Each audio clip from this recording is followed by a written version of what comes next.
Bonjour à tous, j'espère que vous allez bien. Aujourd'hui, on se retrouve pour parler d'un sujet qui n'a rien à voir avec ce que je vous propose d'habitude. On va parler de l'histoire de mon fils et de la réincarnation. Alors moi, ce qu'il faut savoir, c'est que je suis maman de 3 enfants et j'ai un petit garçon qui aujourd'hui a 6 ans, mais qui depuis toujours me parle de l'Espagne. D'aussi longtemps que je me souviens, il a toujours parlé de l'Espagne. Il en a toujours parlé au point que j'ai dû prendre rendez-vous avec ses professeurs pour demander en Norvège si justement il n'avait pas des cours sur l'Espagne, s'il travaillait pas sur la culture espagnole, parce que vous savez, à l'école norvégienne, comme il y avait beaucoup de cultures différentes, très souvent on parlait du pays des copains, et j'ai demandé donc s'il y avait un petit espagnol dans le Barnagueux avec qui il travaillait sur la culture. Ils m'ont dit « Ah non, mais pas du tout, on ne travaille pas sur les pays en ce moment ». Et pourtant, mon fils venait toujours me parler de l'Espagne. Alors, de quelle manière ça se présentait? C'était souvent des rapports indirects à l'Espagne. C'est-à-dire que j'allais dire « Oh là là, j'aime beaucoup ces tapas ». Et là, il va me dire « Non mais tu sais maman, en Espagne, elles sont bien meilleures ». Qu'est-ce qu'il fait chaud aujourd'hui? Il me dit « Mais maman, mais c'est rien ici, en Espagne, tu verrais, il fait vraiment très chaud. » Et puis en plus, c'est très désertique. Et toutes les petites choses dont il me parlait en permanence étaient des choses assez vraies. Et vous allez voir que même encore aujourd'hui, il est toujours captivé par l'Espagne, mais je n'ai toujours pas de réponse. Un jour, alors qu'il avait 4 ans, nous sommes allés à la ferme pédagogique et en revenant, il m'a dit, donc on était dans la voiture tout simplement et il me dit « Écoute maman, moi tu sais que je parle espagnol ». Et je lui dis « Non, tu parles français, norvégien, tu comprends un peu l'anglais, mais espagnol, c'est pas du tout une langue que tu parles ». Et il était là « Si maman, je parle très bien espagnol ». Il me dit « Bon, plus maintenant, mais avant, je parlais couramment espagnol ». Et je lui dis « Comment ça, avant tu parlais couramment espagnol ?» Il me dit « Ben oui, quand j'étais avec mon autre maman ». Et je lui dis « Mais comment ça, quand tu étais avec ton autre maman ?»« Ben oui, avant que toi tu sois ma maman, j'avais une autre maman et je parlais espagnol. » Mais je lui dis « Mais du coup, tu étais quoi? Tu étais un homme, tu étais une femme, tu étais un petit garçon ?» Il me dit « Ben écoute maman, j'étais un petit garçon en Espagne. » Et je lui fais « Mais t'étais un petit garçon en Espagne tout seul? Enfin, c'est comment ça ?»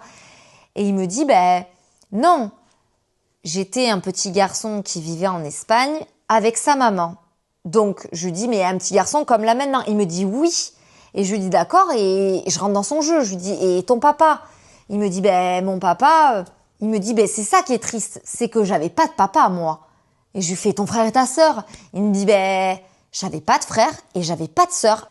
Mon frère et ma sœur dans la voiture, ils étaient pas là, ils existaient pas. J'étais tout seul. » Je lui dis « Bon, mais d'accord. » Et il me dit « Tu sais, ma maman était très malade. Elle avait très mal au rein. Et puis un jour, j'étais avec elle à la maison et puis elle s'est pas réveillée, elle était morte. Et j'ai attendu pendant des jours et des jours qu'elle se réveille, mais elle ne s'est jamais réveillée. » Et il me dit « Et le problème, c'est que moi, j'avais vraiment faim. Et donc, du coup, ben, j'attendais. Et puis, j'avais pas de télé, tu comprends, je m'ennuyais tellement. » Alors, est-ce qu'il m'a dit qu'il n'avait pas de télé parce que la télé n'existait pas ou parce que la télé ne marchait pas? Je ne sais pas. Comme c'est un petit garçon de 4 ans, il a déjà regardé les écrans, évidemment. Donc, peut-être que il se rapporte à cette vie-là en se disant « Mon Dieu, j'ai attendu près de ce lit et... il n'y avait pas de télé. » Et il me dit clairement que sa maman avait très mal aux reins et qu'elle est morte. Sauf qu'à 4 ans, il sait même pas ce que c'est des reins.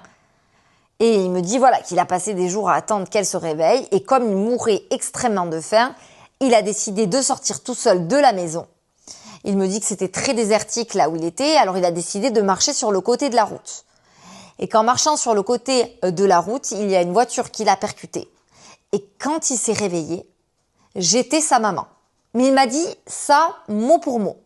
Alors là, autant vous dire que ça m'a énormément émue. Je me suis retenue de pleurer parce que il racontait ça. Il racontait pas ça de façon aléatoire. il racontait ça avec de l'émotion. On voyait que c'était quelque chose qui le touchait énormément et qu'il en était triste. Et donc, arrivé à la maison, il vient me voir, il regarde mes boucles d'oreilles, où j'avais des petits anneaux classiques en or, et il me dit, tu sais, ma maman, elle avait exactement les mêmes boucles d'oreilles que toi. Et je trouve ça très rigolo parce que c'est vrai que c'est des boucles d'oreilles très classiques. Je pense que, allez, 50% des femmes, voire plus, ont ce type de boucles d'oreilles. Et il me dit, je me rappelle de comment elle s'appelait Ella, après que je lui ai posé la question. Donc, moi je m'appelle Elodie, son autre maman s'appelait Ella. Est-ce que c'est pas une coordination qu'il a fait entre les deux prénoms? Je ne sais pas. En tout cas, j'ai énormément recherché sur Internet pour savoir si jamais il n'y avait pas une histoire sur ça en Espagne. Malheureusement, je n'ai rien trouvé. Si jamais vous avez, je ne sais pas, par miracle, la réponse, dites-moi dans les commentaires.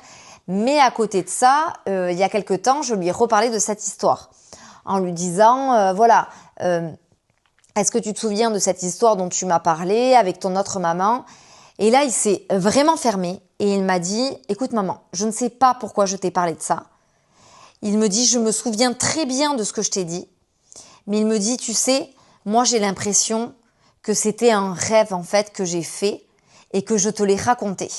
Alors, ce qu'il faut savoir, c'est que maintenant, il a 6 ans. Donc, est-ce que les souvenirs commencent à s'effacer? Est-ce que c'est vraiment un rêve? Mais je pense que l'émotion dont il a fait preuve au moment où il m'a raconté l'histoire était trop intense pour que je pense que ce soit un simple rêve. Et à côté de ça, il faut savoir que peu importe ce qu'il fait dans la vie, il ramène tout à l'Espagne.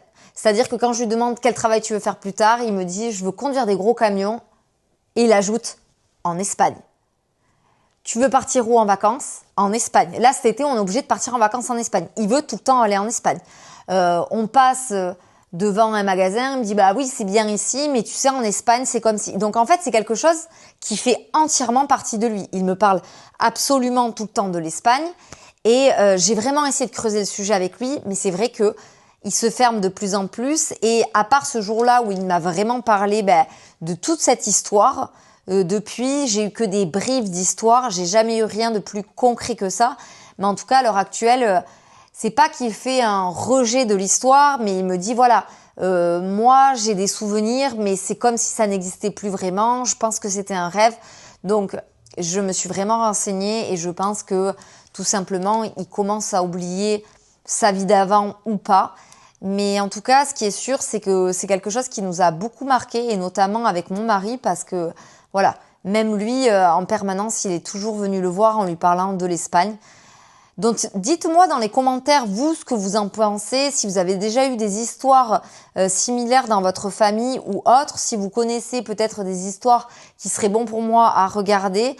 Mais en tout cas, voilà, on arrive sur la fin d'un chapitre en tout cas.